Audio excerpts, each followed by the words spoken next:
वज़ीर आज़म के खिलाफ तहरीके अदम एतमाद पर वोटिंग कल होगी। इस्लामाबाद में सिक्योरिटी इंतजाम मुकम्मल कर लिए गए।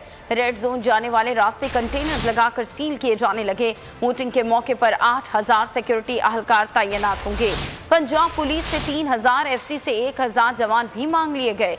कोई सियासी रैली रेड जोन आ सकेगी, न आम पब्लिक को इजाजत होगी।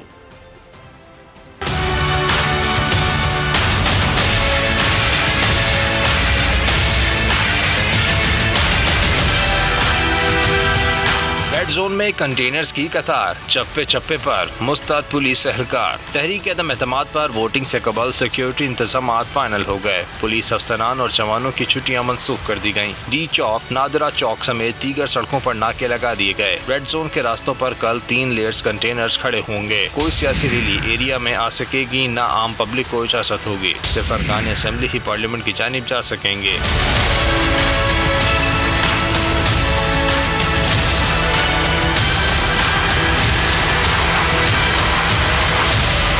रेड जोन जाने के लिए सिर्फ मारगला रोड से आमदरफ्त हो सकेगी। सराय के मुताबिक वोटिंग के रोज 8,000 एहलकार ड्यूटी देंगे। पंजाब पुलिस से 3,000, FC से 1,000 एहलकार मांग लिए गए। सिक्योरिटी इंतजाम में रेंजर्स की मामलत भी हासिल की जाएगी। सराय के मुताबिक मामलात को हतमी शक्ल देने के लिए वजारत दाखिला में आज इजलास तलब कर लिया। सब्सक्राइब करें और बेल दबाएं ताकि कोई खबर रह न जाए।